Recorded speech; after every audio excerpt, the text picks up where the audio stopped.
एक दफा शहंशाह अकबर ने घोषणा की कि यदि कोई व्यक्ति सर्दी के मौसम में नर्मदा नदी के ठंड पानी में घुटने तक डूबा रहकर सारी रात गुजार देगा, उसे भारी भरकम तोहफे से पुरस्कृत किया जाएगा। एक गरीब धोबी ने अपनी गरीबी दूर करने की खातिर हिम्मत की और सारी रात नदी में घुटने पानी में डुबाकर बिताई और जहांपनाह से अपना इनाम लेने पहुंचा।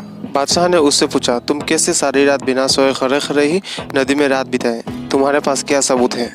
धोबी ने उत्तर दिया, जहांपनाह मैं सारी रात नदी छोड़ के महल के कमरे में जल रहे दीपों को देखता रहा और इस तरह जागते हुए सारी रात नदी के शीतल जल में गुजारी। बादशाह ने क्रोधित होकर कहा, तो इसका मतलब यह हुआ कि तुम महल के दिए के गर्मी लेकर सारी रात पानी में खड़े रहे और इनाम चाहते हो? सिपाही हो, इसे जेल में बंद कर दो। बीरबल भी दरबार में था।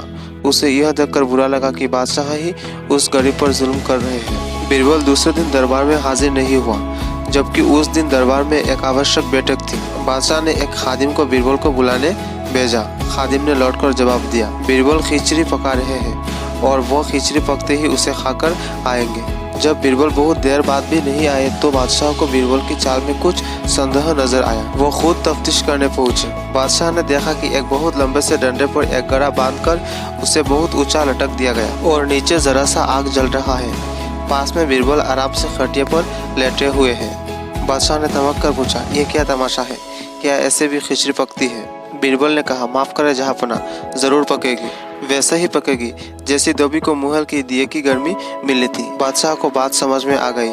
उन्होंने बीरबल को गले लगाया और धोबी को रिहा करने और उसे इनाम देने का हुक्म दिया।